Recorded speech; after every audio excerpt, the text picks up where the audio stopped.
Good day, everyone. I'm Katrina M. Morales, and today I'll be discussing about culture and society, basic concepts and theories. At first, when you hear about culture and society, what comes first into your mind?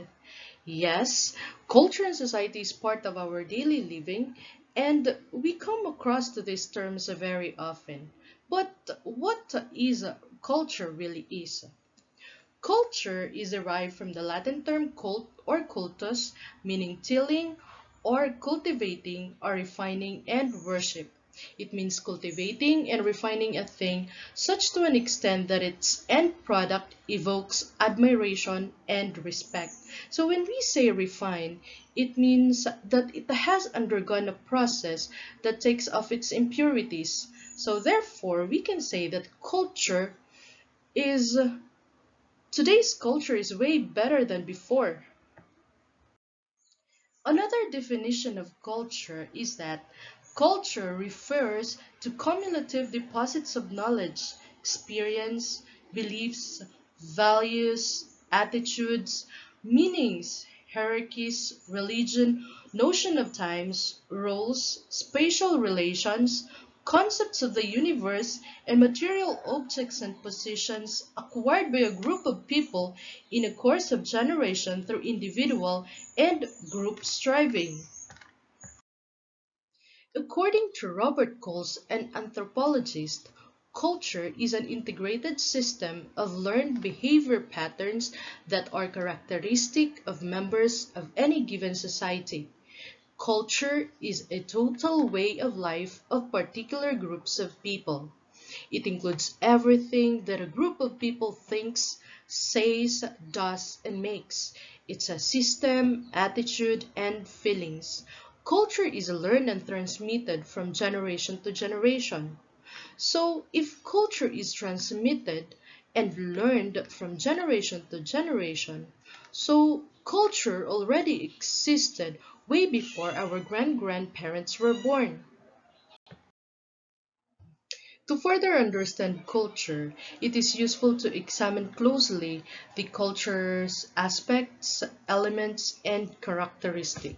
First aspect of human culture is the material culture. These are the physical objects, resources, and spaces people use to define their culture and a tool in understanding the members' behavior and perception. Example of these are books, cars, just like in Dubai, they are known for having plenty of sports cars, furnitures, and buildings. Another aspect of the human culture is the non-material culture. These are non-physical ideas that people have about their culture, including beliefs, values, rules, norms, morals, language, organizations, and institutions. Example of this for us Filipinos is the pagmamano or kissing the hands of elderly people, which is still practiced as of today, dancing, and then for our Muslims brothers and sisters, they uses niqab to cover their face. So basic elements of culture. So if there are aspects of culture, there are also basic elements of culture. First element of culture is symbols. These are the things that stand for something else that evoke various reactions and emotions. These are usually nonverbal communications or fact material objects. Example of this is the Philippine flag. For us Filipinos, the Philippine flag symbolizes independence and liberty. The OK sign. For us, this hand sign means it's okay, it's good, but on the other part of the globe, it might mean otherwise. The symbols, just like the cross, which is the sign of Christianity, the yin yang, and then the crescent moon, which stands for the Muslims. Another element of culture is Language. This is the principal method of human communication consisting of words used in a structured and conventional way and conveyed by speech, writing, or gesture. So every nation has particular language, and each particular language has corresponding symbols or writings. Example, we have Arabic, German, English, Turkish, French, Spanish, Italian language. And those kinds of languages are corresponded with several writings, just like this one. This is a Chinese writing. That one is Korean. And conversations. Another one is values. Values are core principles and ideas upon which an entire community exists and protect and rely its existence and harmonious relationship. Example of that is eating all together on a family, praying, using the rosary for praying, and then being happy people. We Filipinos are known for being hospitable, and even if we faces difficulties in life, we still manage to smile. Another one is norms. These are the shared expectations and rules that guide behavior of a people within social groups, frequently learned and reinforced from parents, friends, teachers, and others while growing up in a society. Example of this norm is bayanihan. The bayanihan system was taught to us by our parents. And then the spirit of Christmas, putting lanterns, which is also enforced. Another element of culture is artifacts. Artifacts are items that when found reveals valuable information about the society that made and used it. Examples of these artifacts are in the picture.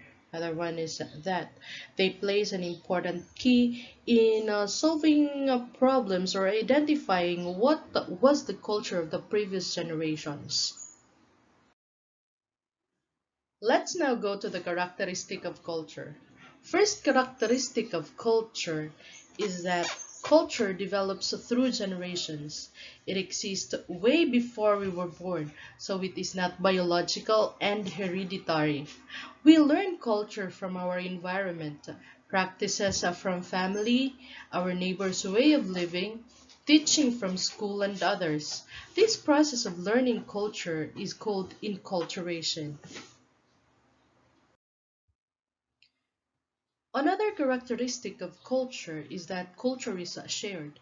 Sharing one's culture to other group enables us to live harmoniously. We act accordingly in respect to other culture. That is why multiple cultural world exists in society. Example of this is the United States of America.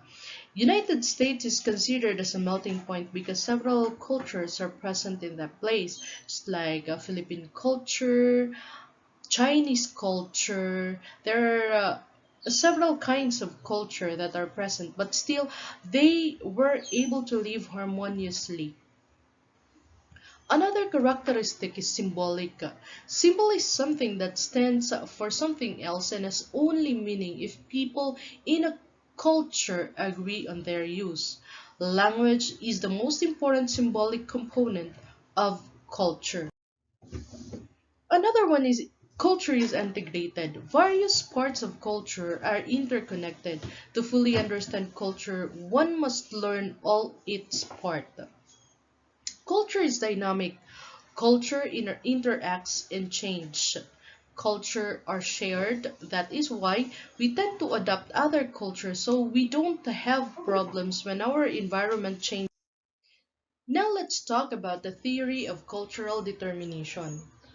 Cultural determination is the stance that common patterns of behaviors, attitudes, and values which persist generations are the result of cultural factors rather than biological and other factors. So this is nature, nurture versus nature. This is used to describe the concept of culture to determine economic and political arrangement. It is an idea which has recurred in many cultures over human history from ancient civilizations. Now let's go to the concepts of culture. First concept of culture is ethnocentrism. This refers to the tendency to assume that one's culture and way of life are superior to all others. The ethnocentric person sees his or her own group as the center of defining point of culture and views all other cultures as deviations from what is normal.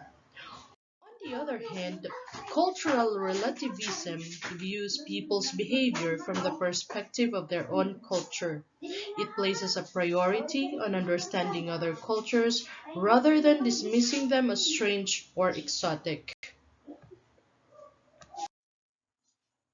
Now, you already have idea what culture is. At this point, we will learn about society. What is society? Society comes from the Latin word socius, which means companionship and friendship. It refers not just to a group of people, but to a complex pattern of norms of interaction that exist among them.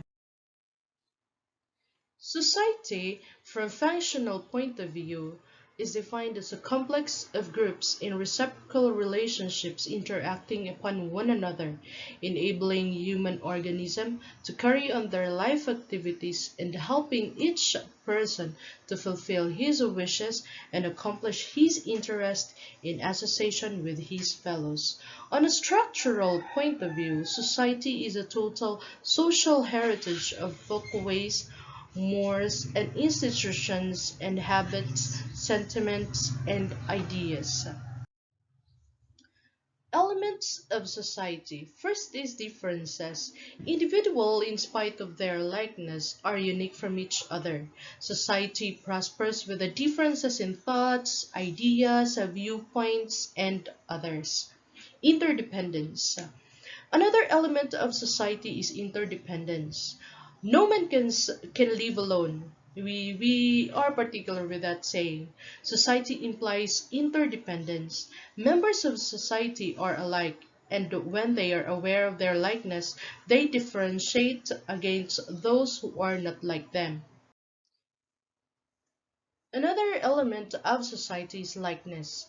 Likeness is the one element which must have strongly stipulated the group feeling in bringing men, women, and children together. Likeness is the link of for mutuality. Reciprocal awareness. Members of society are alike, and when they are aware of this likeness, they differentiate against those who are not like them. Another element of society is cooperation. Without cooperation, no society can exist.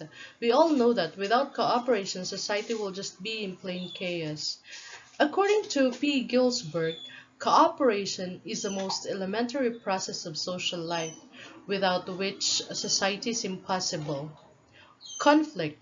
This is present in every human society and is as important as cooperation in formation of society. So that's it, everyone.